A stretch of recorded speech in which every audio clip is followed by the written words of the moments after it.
ఏపీలో రోజురోజుకి చలి తీవ్రత పెరుగుతోంది. విశాఖ ఏజెన్సీలోని డుంబ్రిగూడలో అత్యల్పంగా 4 డిగ్రీల ఉష్ణోగ్రత నమోదైంది. మినుములూరులోని 4 డిగ్రీలు, అరకులో 5, పాడేరు 6, చింతపల్లిలో 6.5 డిగ్రీల ఉష్ణోగ్రతలు నమోదయ్యాయి. ఏజెన్సీ ప్రాంతాల్లో నీళ్లు గడ్డకట్టేంతగా ఉష్ణోగ్రతలు పడిపోతున్నాయి. అల్లూరి, పార్వతీపురం, శ్రీ సత్యసాయి, కర్నూలు, అనంతపురం, అన్నమయ్య, ప్రకాశం, చిత్తూరు జిల్లాలో 12 డిగ్రీల్లోపే ఉష్ణోగ్రతలు నమోదవుతున్నాయి. పాడేరు ఏజెన్సీలో చలి తీవ్రత మరింత పెరిగింది. ఇక మరోవైపు దట్టంగా పొగమంచు కమ్మేయడంతో పగలు కూడా లైట్లు వేసుకుని వాహనదారులు వెళ్తున్నారు. మరోవైపు ప్రకృతి అందాలను ఆస్వాదించేందుకు పర్యాటక ప్రాంతాలకు పోటెత్తుతున్నారు సందర్శకులు. ఇక మాడగడ, వంజంగి, మేఘాల కొండలకు సందర్శకుల తాకిడి పెరిగింది. పర్యాటకులతో అరకులోయ కిటకిటలాడుతోంది.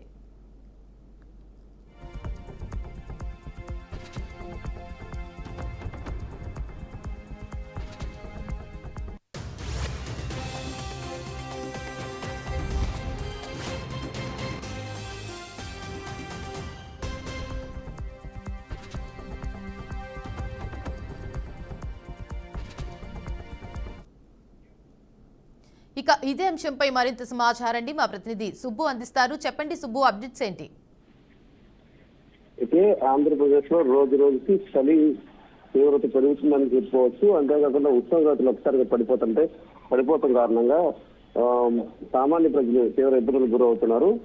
ఉదయం 11 గంటల వరకు కూడా చలి మంచు తగ్గకపోవడంతో ప్రయాణికులు తీవ్ర ఇబ్బందులకు గురవుతున్నారు. ముఖ్యంగా వాహన చోదకులు తీవ్ర ఇబ్బందులు పడుతున్న పరిస్థితి అయితే నెలకొని ఉంటుంది. అంతేకాకుండా ఈ ప్రయాణికులు ఏదైతే వాహనాలు గూడ్స్ వెహికల్స్ కానీ ఈ ట్రాన్స్పోర్ట్ వెహికల్స్ కానీ డ్రైవర్లు తీవ్ర ఇబ్బందులకు గురవుతున్నారు. ముఖ్యంగా రహదారి సరిగా కనిపించే ప్రమాదాలు బారిన పడుతున్న పరిస్థితి అయితే నెలకొని ఉంది. ముఖ్యంగా మనం చూసుకుంటే విశాఖ ఏజెన్సీలో పూర్తిగా డుబ్రిగూడ ఆ ఏరియాలో పూర్తిగా 4 డిగ్రీల వరకు కూడా ఉష్ణోగ్రతలు పడిపోయిన నేపథ్యం మనం చూస్తా ఉన్నాం.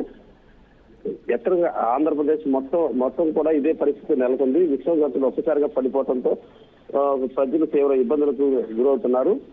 మొత్తం మీద మనం చూసుకుంటే విశాఖ ఏజెన్సీ ఏరియాలో అరకులోయ, డుబ్రిగూడ ఈ ప్రాంతాలన్నీ కూడా చాలా చలి వణికిస్తుందని కూడా చెప్పుకోవచ్చు.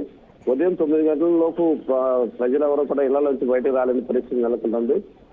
రహదారులు అయితే పూర్తిగా మంచు కప్పబడి ఉండటంతో తీవ్ర ఇబ్బందులు గురవుతున్నారు. ప్రయాణికులు తీవ్ర ఇబ్బందులకు గురవుతున్నారు. కొన్ని చోట్ల ఈ బస్సులు కావచ్చు, రైళ్లు కావచ్చు, విమానాలు కావచ్చు, వీటన్నిటినీ కూడా రద్దు చేసే పరిస్థితులు కూడా నెలకొంటున్నాయి. వాతావరణం అనుకూలించకపోవడంతో మంచు చప్పేసి ఉండడంతో పూర్తిగా వాతావరణం కూడా అనుకూలించకపోవడంతో కొన్ని ప్రయాణ మార్గాలన్నింటినీ కూడా కంట్రోల్ చేస్తున్నారని కూడా చెప్పుకోవచ్చు. దేవిక.